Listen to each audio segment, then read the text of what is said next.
아하, 허탄한 사람아, 행함이 없는 믿음이 헛것인 줄 알고자 하느냐. 우리 조상 아브라함이 그 아들 이삭을 제단에 바칠 때 행함으로 의롭다 하심을 받은 것이 아니냐. 내가 보기와 이 믿음이 그의 행함과 함께 일하고 행함으로 믿음이 온전하게 되었는지라. 이에 성경이 이른바 아브라함이 하나님을 믿으니 이것을 의로 여기셨다 하는 말씀이 이루어졌고 그는 하나님의 벗으로 칭함을 받았나니 이로 보건대 사람의 행함으로 의롭다 하심을 받고 믿음으로만은 아니니라. 아멘.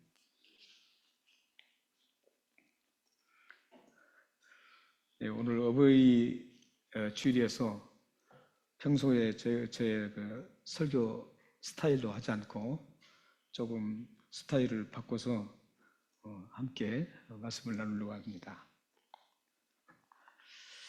우리는 살아가면서 많은 사람을 만나고 또 많은 사람과 또 헤어지게 합니다.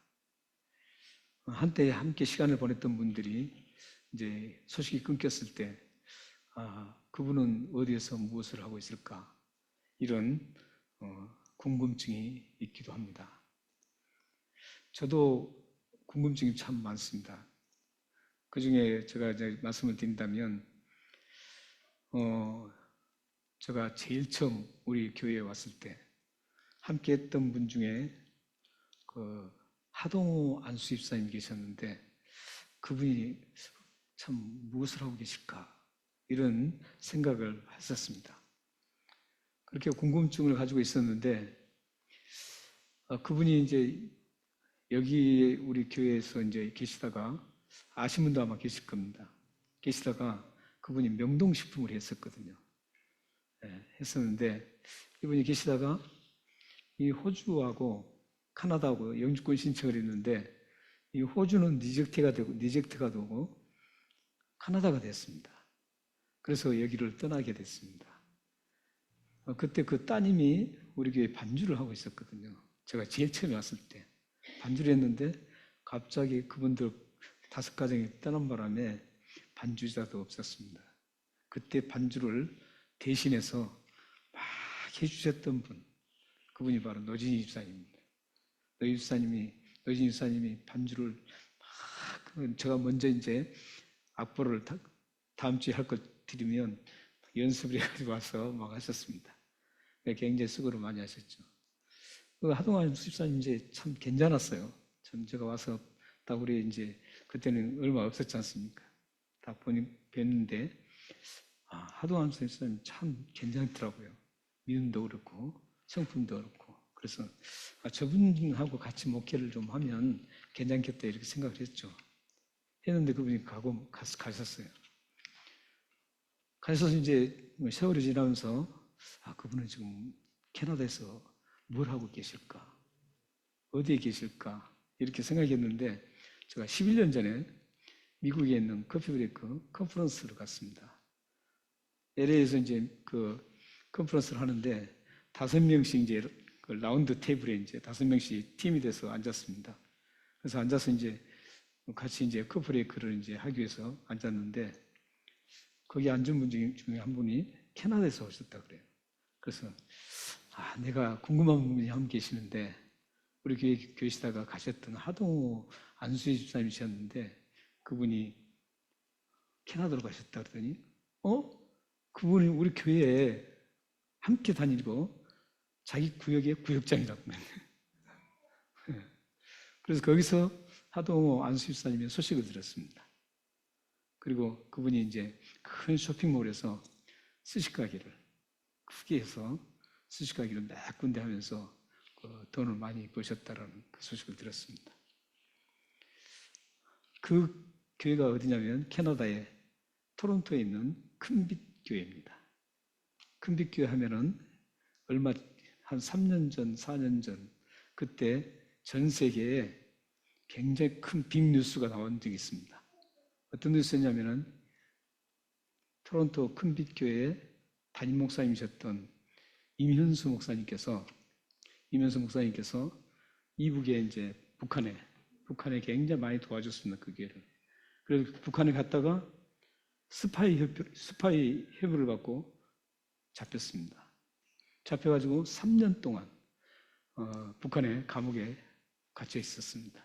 그래서 전 세계 많은 단체들이 풀어달라고 막 굉장했었죠. 3년 만에 풀려났습니다. 그 교회입니다. 근데 그 교회를 누가 설립을 하셨냐면 박재훈 목사님이 설립을 하셨습니다. 박재훈 목사님은 이 찬송가와 동요를 많이 작곡했습니다. 여러분들이 잘 아시는 어서 돌아오, 또 지금까지 지내온 것, 이걸 작사하신 분입니다. 그리고 성경 찬송가에 굉장히 많은 걸 작곡했습니다. 그리고 제가 좋아하는 또 동요도 작곡을 많이 했습니다. 시냇물은 졸졸졸 그것도 산골짜기에 다람쥐 아기 다람쥐, 이거 동요도 굉장히 많이 작곡을 하신 분입니다.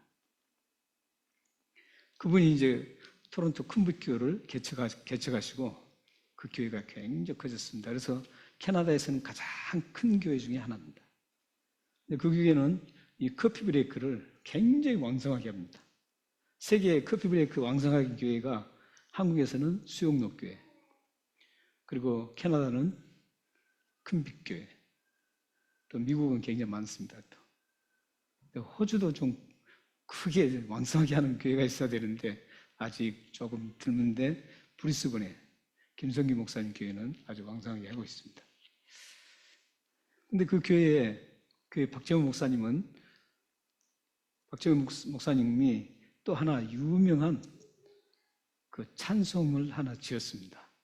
찬송을 하나 지었는데 그게 어머님의 은혜입니다.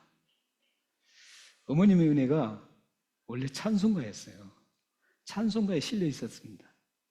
그런데 이 동요 이제 우리 교과서에 실려진 거죠. 어머님의 은혜. 초등학교 교과서에 실려졌는데 초등학교 교과서에 실으면서 종교적인 문제가 있었어요. 종교적인 문제가 뭐냐? 3절이었어요. 1절, 2절은 문제가 안 되는데 3절에가 종교적인 문제가 있다 그래가지고 3절을 삭제하고 1, 2절만 교과서에 그래서 수록을 했던 겁니다. 우리 그거 한번 불러볼까요? 찬송이었습니다, 원래. 자, 한번 어머님의 은혜.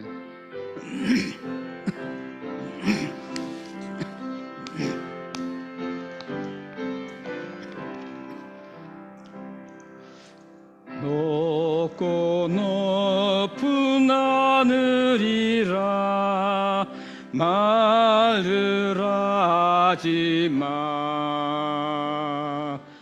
나는 높은 게 또 하나 있지. 낳으시고 기르시는 어머.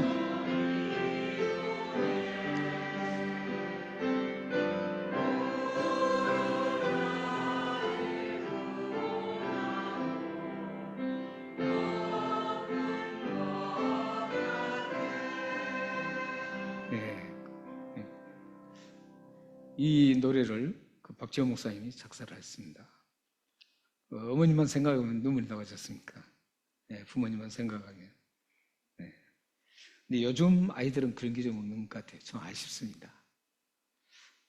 예전에는 부모님이 잘 못해줬어도 그 부모님을 생각하면 눈물 흘리면서 어떻게 내가 그랬는지 후회하면서 부모님을 어떻게도 잘해주려고 했던 그런 순수한 마음이 있었습니다. 그런데 요즘은 그런 마음들이 참 많이 사라진 것 같습니다. 2절은 넓고 넓은 바다라고 말들 하지만 나는 넓은 게 또 하나 있지. 사람 되라 이르시는 어머님 은혜, 푸른 바다 그보다도 넓은 것 같아, 이렇게 합니다. 여기까지 교과에 실려 있습니다. 3절을 한번 우리 함께 이제 한번 부르겠습니다. 3절. 왜 찬송가인지. 보입니까? 산이라도 바다라도 따를 수 없는 어머님의 큰 사랑, 거룩한 사랑, 날마다 주님께 감사드리자.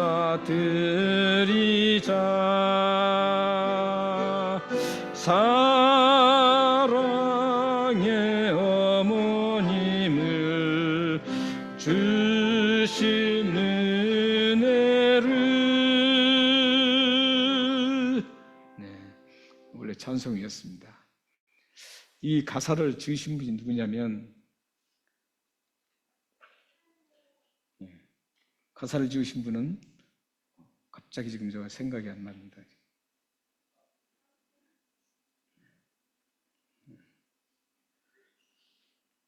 갑자기 생각이 안 나네요. 이분도 목사님이셨어요. 이분이 이 가사를 짓게 된 게, 목사님이 이제 이북 출신입니다. 근데 남한으로 오셨죠. 감리교 목사님이신데 남한으로 오셔서 어머님이 너무 그리운 거예요. 어머님 그리운데 볼 수도 없는 거예요. 그래서 그 어머님을 생각하면서 어머님 은혜를 가사를 썼습니다. 이 가사에다가 아까 말씀드린 토론토 큰백교회 원로 목사님이신 박지호 목사님이 이 가사를 붙인 겁니다. 이 박지호 목사님은 3년 전에 소천하셨습니다.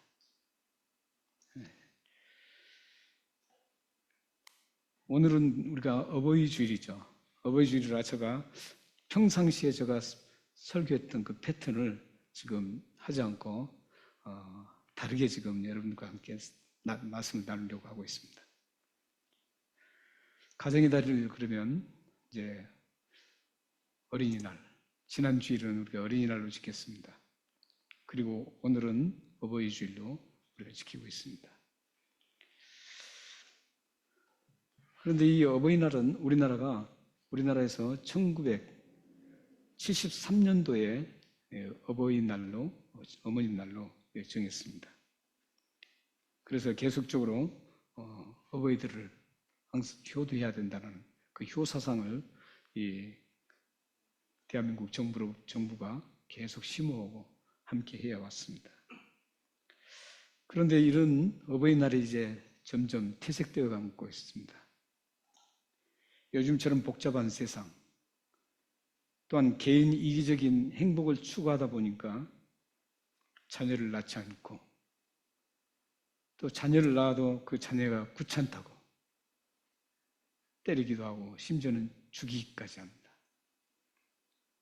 이런 시대가 되면서부터 부모님의 그 애틋한 부모님을 향한 그 그리움과 사랑과 효도가 서글프게도 사라지고 있습니다.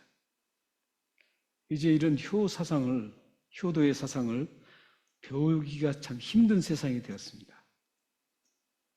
그런데 우리 그리스도인들은 우리 효도를 반드시 해야 합니다.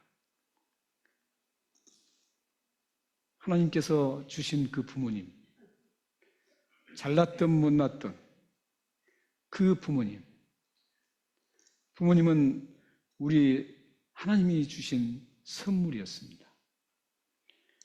이 세상에 주신 가장 큰 선물 가운데 하나가 바로 부모님입니다. 그 부모님을 효도해야 합니다. 우리 크리스천들은 나의 어떤 이기적인 생각, 나의 이익과 관계없이 부모님을 섬기고 효도해야 합니다. 그렇다면 우리는 어떻게 하면 가장 큰 효도고, 또 부모로서 어떻게 하면 자녀에게 가장 값진 선물을 줄 것인가? 이걸 우리는 고민해 봐야 되겠죠. 부모로서 먼저 우리가 한번 생각해 볼 필요가 있습니다. 부모님은 자녀들을 위해서 어떻게 하는 게 가장 좋은 제시를 할 수 있을까요? 그것은 바로 순종입니다. 자녀들이 순종할 수 있도록 해주는 게 가장 중요합니다. 그러기 위해서는 부모가 순종하는 모습을 보여야 된다는 것이죠. 가장 좋은 교육은 부모가 스스로 삶 속에서 가르치는 게 가장 좋은 교육입니다. 그 교육에 의해서 자녀들은 그대로 본받고 가게 되어 있습니다. 부모님이 철저한 순종을 아이들에게, 자녀들에게 가르치려면 먼저 자신이 순종의 삶을 살아야 된다는 것. 그 순종은 자녀들에게 순종하라는 게 아니죠. 오늘 본문 말씀이 보시면 아브라함과 이삭의 두 사람이 나옵니다. 오늘 본문은 어떤 말씀이냐면 우리 믿음을 가졌어요. 우리가 믿음을 가졌는데 그 믿음을 가졌다라고 이 얘기만 해서는 안 된다는 겁니다. 내가 믿음을 가졌다 이 얘기만으로는 의롭게 될 수 없다라는 겁니다. 물론 사도 바울은 로마서에서 이렇게 말씀합니다. 예수 그리스도를 믿는 사람만 의롭게 된다라고 얘기합니다. 그런데 지금 야고보 사도는 의롭게 되어서는 야고보 장로입니다. 여기는. 야고보 장로는 예수님의 동생입니다. 예수님의 동생 이 야고보 장로는 이 야고보서에서 어떻게 얘기하냐면 믿음만 외쳐서는 안 된다는 거죠. 그래서는 의롭게 되지 않는다는 것이죠. 지금 야고보 장로는 어떻게 말씀하냐면은 행함이 따라야 된다 이거죠. 행함이 따르지 않고 내가 믿는다 그러면 그건 헛믿음이라는 것. 요즘 크리스천들의 문제가 바로 여기에 있죠. 교회를 열심히 섬기면서 굉장히 믿음이 좋은 것처럼 보입니다. 그런데 행함이 없습니다. 하나님이 기뻐하시는 행함이 없습니다. 그런 믿음은 오늘 본문 20절에서 헛것이라는 겁니다. 헛것이 뭡니까? 옛날에 그 연세대 신문 중에 연세가 많이 들었으면 이제 정신이 조금 혼미해져서 막 헛것을 봅니다. 실질적으로 존재하지 않는데 그걸 보고 막 외치기도 하고 그렇습니다. 그거 헛것입니다. 실질적인 건 아닌데 가짜로 그걸 보는 것이죠. 그 가짜 믿음이라는 것. 그렇다면 이 가짜 믿음이 아닌 것을 지금 증명하는 것은 행함이라는 겁니다. 내가 믿는다 그러면 그만큼 그 믿는 사람으로서 행함이 따라야 된다는 것이죠.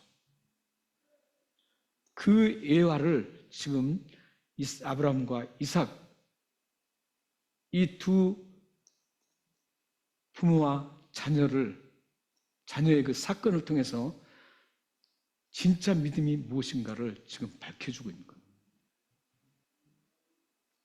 21절 한번 보세요. 21절 보면은 우리 조상 아브라함이 그 아들 이삭을 제단에 바칠 때 행함으로 의롭다 하심을 받은 것이 아니냐 이렇게 하고 있습니다. 이 말씀은 지금 창세기 22장에 있는 말씀입니다. 창세기 22장에 보시면 하나님께서 100살이 된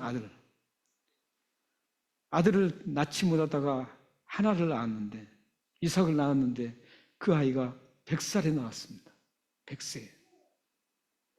그 아이는 눈에 넣어도 아깝지 않는 아들이었어요. 이 세상에 무엇과도 바꿀 수 없는 그 아이였습니다. 자기 목숨보다 더 귀했던 게 바로 이 이삭 아들이었습니다. 그런데 청천벽력 같은 소리가 하나님으로부터 들립니다. 아브라함아, 그 이삭을 바치라 그럽니다. 그 이삭을 바치라고 명령을 합니다. 도저히 그 수용할 수 없는 그런 명령이었습니다.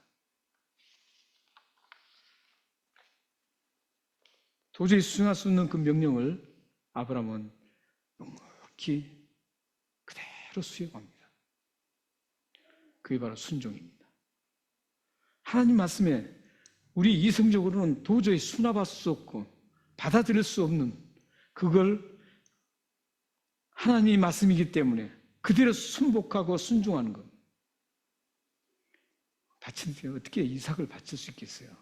못 바치죠. 여러분이라면 바칠 수 있겠습니까? 저도 아이들이 4명인데 그 중에 한 아이를 바치라 그러면 그 바치라는 것도 여기서는 그냥 바치라는 게 아닙니다. 당시에 이교도들이 바치는 형태였습니다. 당시에 그 이교도들은 인신 제사를 드렸습니다. 어린 아이를 잡아서 죽여서 신에게 바치는 그런 문화였습니다. 아브라함은 그런 문화를 똑똑히 보고 왔습니다. 그리고 그게 얼마나 협스러운지 알고 있었습니다.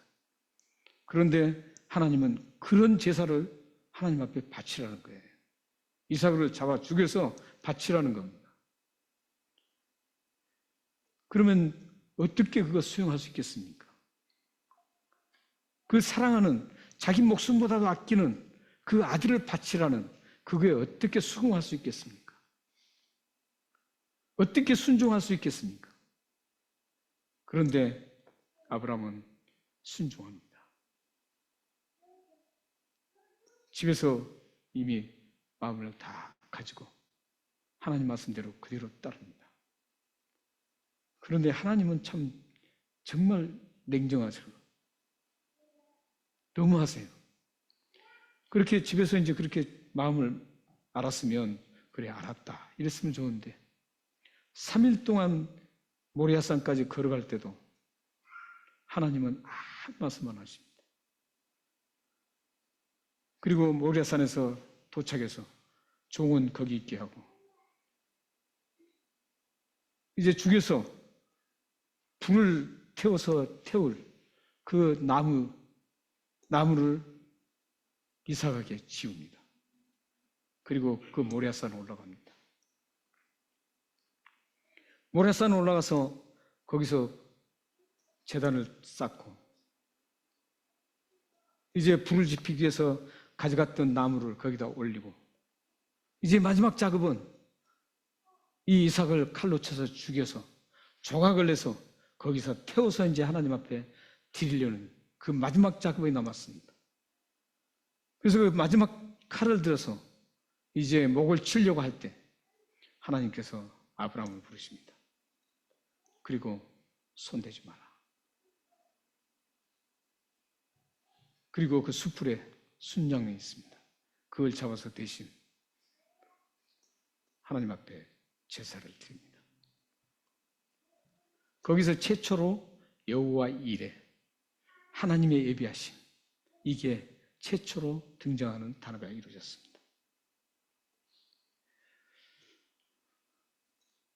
쉽게 우리는 스토리니까 받아들일 수 있지만 실제로 우리가 경험한다면 누가 받아주겠어요? 아까 말씀드린 저희는 아이들이 4명 있지만 그 한 아이도 바치라고 하면 제가 못 바칩니다. 어떻게 바치겠습니까?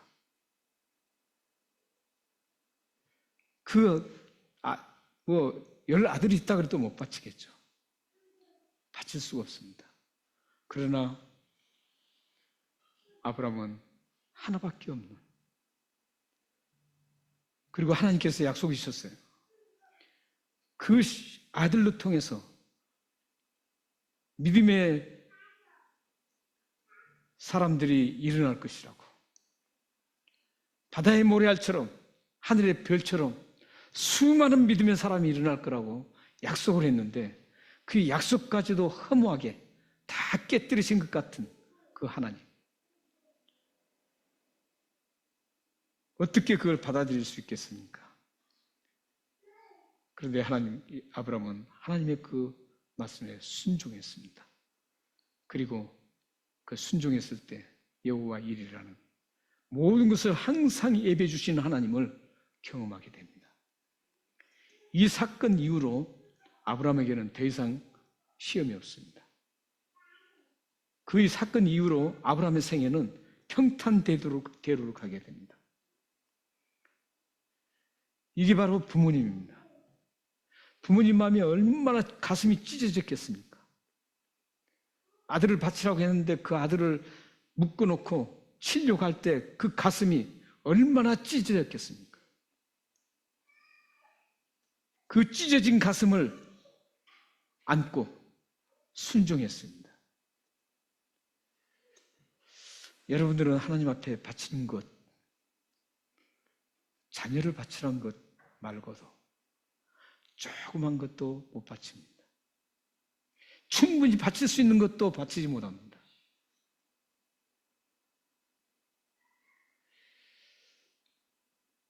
자신을 위해서는 아낌없이 쓰는데 하나님을 위해서는 너무나도 냉소합니다.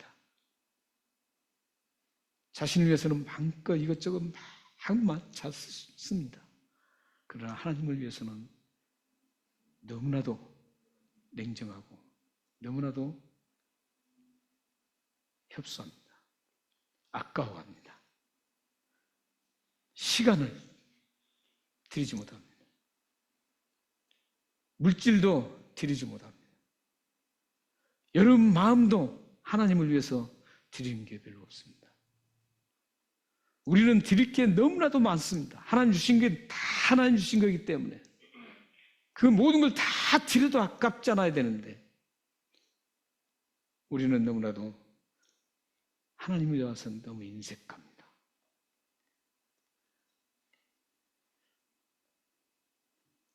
아브라함은 이제 그렇게 생각해 봤습니다.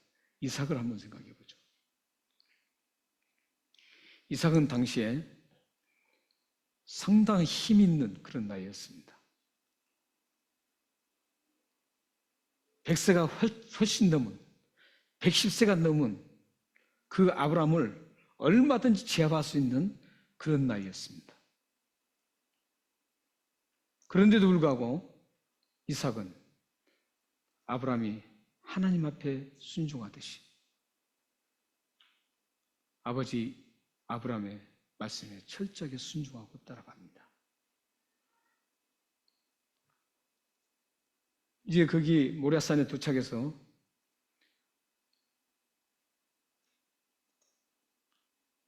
이삭이 아버지께 질문을 하나 합니다. 어떤 질문을 하는 줄 아세요? 아버지, 이 번제할 나무는 있는데 번제할 제물은 어디 있습니까? 번제할 어린 양은 어디 있냐는 거예요. 이렇게 질문합니다. 반드시 바치려면은 어린 양을 끌고 가야 되는데 어린 양 끌고 가지 않고 나무만 가져가는 겁니다. 그러자 이상하게 생각한 이 이삭이 아버지, 번제할 어린 양은 어디 있습니까? 묻습니다. 그때 아브라함의 가슴은 어땠을까요? 정말 찢어지지 않았겠어요? 속으로 얼마나 정말 부르짖었을 것 같아요. 찢어지는 마음을 갖고. 그러자 하나님께서 예배하셨을 것이다 하고 묵묵히 올라갑니다. 묶는 장면 한번 생각해 보십시오. 이제 묶어요. 그거 얼마든지 아브라함을 제압하고 오히려 아브라함을 꽁꽁 묶어서 대신 죽일 수 있었습니다. 그러나 이삭은 묵묵히 어린 양이 십자가에 죽으신 예수 그리스도께서 묵묵히 죽으신 것처럼 그냥 말없이 묶입니다. 그리고 칼을 들어 목을 치려고 할 때까지도 아무 말이 없습니다. 잠잠한 어린 양처럼.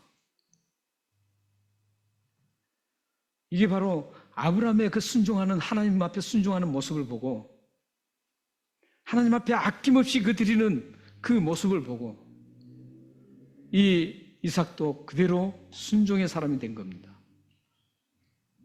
믿음의 조상 중에서 가장 평탄하게 살아갔던 사람이 누군지 아세요? 이삭입니다. 이삭은 큰 굴곡진 인생이 없었습니다. 야곱 같은 경우 엄청난 굴곡진 인생이 있어요.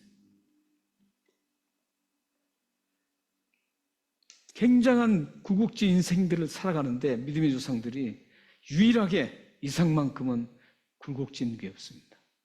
모든 일이 평탄하게 하나님께서 인도하시는 것을 볼 수가 있습니다. 아브라함이 이삭을 바치는 그 순종으로 인해서 그 이후에 아브라함이 그 이전에는 굉장히 많은 굴곡진 인생을 살았습니다. 심지어는 자기 부인을 동생이라고까지 막 할 정도로 자기 목숨을 구하기 위해서 이 정도까지 하는 굉장히 어려움을 많이 겪었습니다. 그러나 이 이후로 창세기 22장 이후로 아브라함의 생애는 평탄합니다. 그 평탄한 신앙의 계승이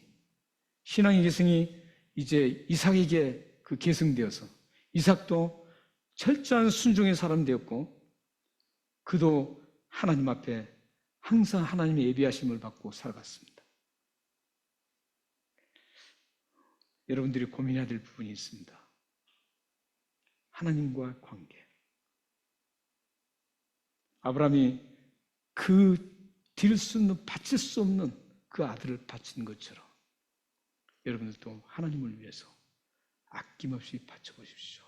시간을 바치고 물질을 바치고 여러분의 마음을 바치고 어떻게든 많이 하나님 앞에 바쳐보십시오. 그러면 반드시 하나님은 여호와 일에 예비하심을 허락해 주실 것입니다. 여러분뿐만 아니라 그 모습을 그대로 보았던 그 자녀들도 순종의 사람이 되어서 부모를 순종하고 부모가 어떤 불이익한 말을 해도 그게 순종하고 따라갈 것입니다. 그러므로 그 아이에게도 자녀들에게도 하나님에게 순종의 자녀들에게도 하나님은 평탄한 길로 항상 예비되신 하나님께서 예비해 주신 하나님께서 모든 것들을 다 공급해 주시는 그런 예비한 여호와 이레를 경험하면서 살아가게 될 것입니다. 사랑하는 성도 여러분, 우리는 지금 어버이 주일 또 어린이 주일을 5월달을 맞이했습니다. 이 바친다는 것은 성경에서는 바치는 개념을 구약에서는 레위기 4장 5절을 보면 참 감사하는 레위기 4장 5절 쭉 보시면은 바치는데 하나님 앞에 바칩니다. 바치는데 굉장히 좀 가진 사람들 있죠. 그때 당시 제사장이 가장 많이 가진 사람들이었습니다. 제사장들은 송아지를 바쳤습니다. 그 뒤에 이제 뭐 왕이라든지 좀 이제 그 밑에 있는 사람들, 이 사람들은 양이라든지 순념소를 바쳤어요. 그리고 조금 생활이 형편이 어려운 사람들은 비둘기를 바쳤습니다. 그것도 바칠 수 없는 사람들에게는 고운 가루를 하나님 앞에 바쳐서 제사를 드렸습니다. 여러분들이 가진 것만큼 하나님 앞에 드려야 된다는 겁니다. 시간이 널널하면 시간을 많이 하나님 앞에 드려야 되잖아요. 뭐 성경을 읽는다든지 기도를 한다든지 하나님의 일을 위해서 나가서 복음 전도를 한다든지 하나님을 위해서 어떤 행동을 계속 더 많이 해야 되겠죠. 시간이 적은 사람은 적은 그만큼 하면 되는 겁니다. 물질도 마찬가지입니다. 물질이 많으면 하나님 앞에 많이 드려야 됩니다. 인색해서는 안 됩니다. 그게 순종입니다. 내가 고운 애박가루, 고운 곡식가루 정도밖에 못 드리면 그걸 하나님 앞에 드려야 됩니다. 만약에 내가 송아지만큼 드릴 수 있다면 송아지만큼 드리셔야 됩니다. 하나님은 획일적으로 너희들은 다 송아지만큼 드리라 이게 아닙니다. 형편에 따라서 드리라는 겁니다. 시간도 형편에 따라서, 물질도 형편에 따라서, 여러분 마음도 형편에 따라서 하나님 앞에 드리라는 겁니다. 그게 순종의 삶입니다. 아브라함이 드린 것처럼, 바친 것처럼. 그렇게 순종의 삶을 사시면 하나님은 반드시 여호와 일의 그 약속을 반드시 여러분들 가정과 삶의 후손들에게 지켜주실 것입니다. 여러분 모두가 하나님께서 하시는 여호와 일의 위대함, 모든 걸 다 예배해 주시는 하나님을 경험하는 축복의 삶이 되기를 주님으로 축원합니다. 기도하겠습니다.